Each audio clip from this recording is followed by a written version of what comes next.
Proof systematic racism is real from the horse's mouth. White, and on both sides of my family, we do not have any massive generational wealth.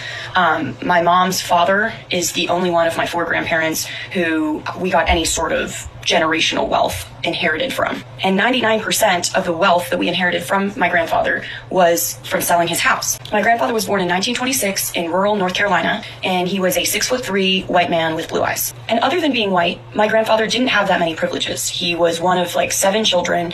His mom didn't even get to high school level education, and his dad never went to college. They were not privileged in most other ways that we define privilege, but he was a white male in a very, very racist country. What his whiteness allowed him to do was work his way through college. At the time, there were colleges that weren't accepting black people, and he was accepted to college as long as he could pay for it.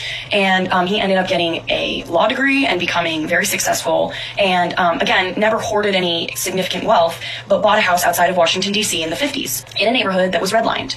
And actually, my mom, who was born in the 60s, remembers in the 70s when the first black family moved into their neighborhood, because it had literally been sectioned off and realtors would not sell to black families. And my mom, who is 58 years old, went to a year of segregated school. So for all of you saying it was so long ago, everyone has equal rights now, get over it. My mom remembers when the first black student joined her class in the 70s in Alexandria, Virginia. In 2015, my grandfather died, and we sold his house that he bought for around $100,000 in the 50s, and we sold it for $1 million.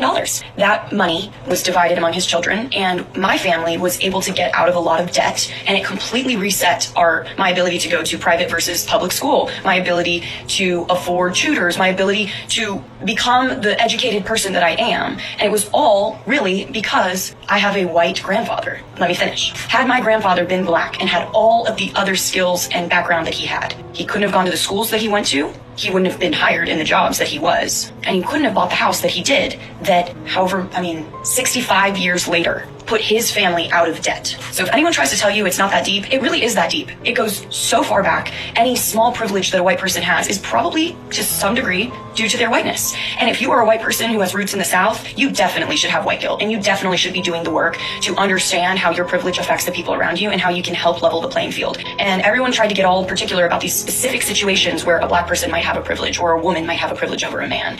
Those are isolated situations you're bringing up. We're talking about large-scale, mass, systematic issues. Now, yeah, legally, black people and white people should have the same exact rights and privileges, but they're playing catch up. Because if my family, like I said, had been black, we would never have gotten out of debt in 2015. I would never have been able to afford the school that I went to and live the lifestyle that I'm living right now.